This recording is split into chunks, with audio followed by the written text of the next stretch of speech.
friends, good to be back with you. So let's talk about the moon and it in conjunction to Mercury and what this brings in synastry. So the unconscious emotional needs are not finding fulfillment or understanding between the two people when we have this particular aspect.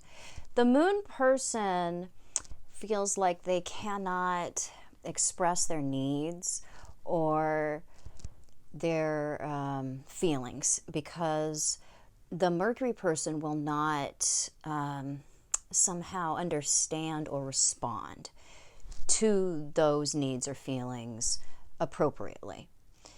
So the Mercury person is most likely to feel that the moon person requires them to adjust too much of their behavior and opinions in order to keep the peace or to suit them or try to meet them where they are. So this leads to the Mercury person often finding the moon person to be high maintenance. And the moon person feels like no maintenance is in fact being done at all. So we find that the communication is blocked due to the perception that it does not respond or correspond to an emotional need in the moon person, and it demands of the Mercury person too much of a constant type of adjustment in how they respond not only to the moon person but also to everything around them that the moon person may be aware of. We can't relate to each other well because the background of the moon person and the way that the Mercury person has learned to respond to any kind of stimulus, this is so very different. The background and the responses of the two things, the comfort zone and the familiar responses. So any kind of involvement is going to bring with it a lack of useful communication. The moon feels that their feelings are wasted on the Mercury person, and the Mercury person thinks that their sacrifices and how they have adjusted the way that they respond to the moon person and the world are wasted.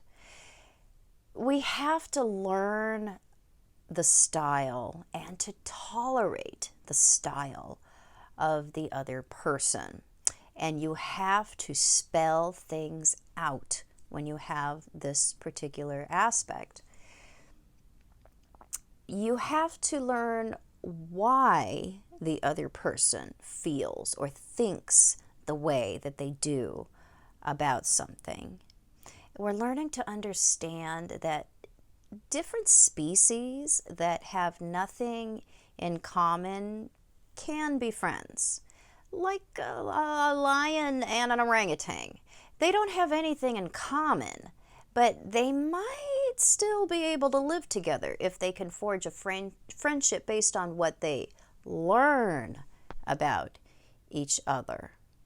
So even though there's no natural way that they will know how to interact, they could live peacefully if they learn about each other's habits and tolerances and decide not to eat each other.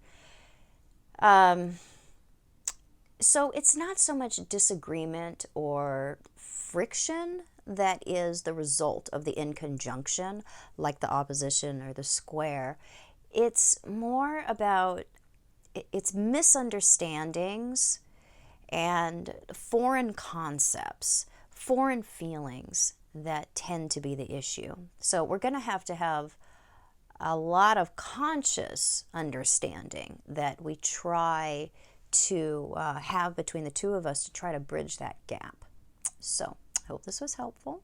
If it was, please subscribe to my channel. You can find me at truthandaspectastrology.com, Facebook, Instagram, other social media. I'm mainly a relationship and intimacy astrologer, but I interpret all types of charts. And I will be back super soon with more super cool videos. Bye-bye.